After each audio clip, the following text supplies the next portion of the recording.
Bonjour, je suis Soliva et je vais vous raconter mon expérience à Tours. Je suis arrivée le vendredi soir et j'ai rencontré Laurent, ma choresse. Nous nous sommes baladés dans la ville et puis nous sommes allés à leur maison, qui se trouve à Monet, un village à 20 minutes de Tours. Là, j'ai rencontré sa famille, ses chats et ses chinchillas. Ce week-end, on l'a passé en famille. Le samedi, on est allé au bowling et le dimanche, on est allé à Tours pour voir la braderie, un marché au centre-ville.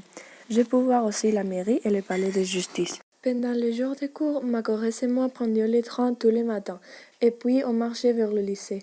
Ce qui m'étonnait le plus, c'est que certains cours duraient 2 heures, et qu'on pouvait avoir d'1 à 3 heures de trou par jour.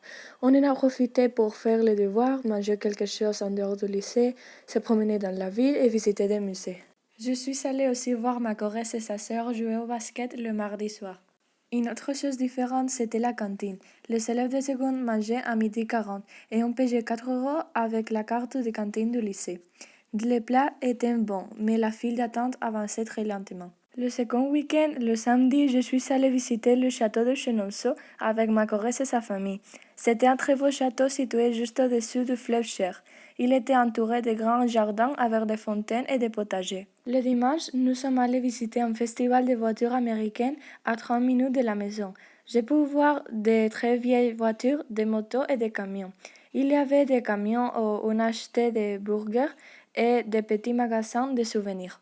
En bref, je suis carrément contente d'avoir pu participer à cette mobilité. J'ai rencontré beaucoup de personnes, je le viens passer et j'ai amélioré mon français. À la fin de ce jour, je me suis bien adaptée à la langue et j'ai appris beaucoup d'expressions et de dictons avec ma choresse. Cette expérience a été incroyable et je ne vais jamais l'oublier.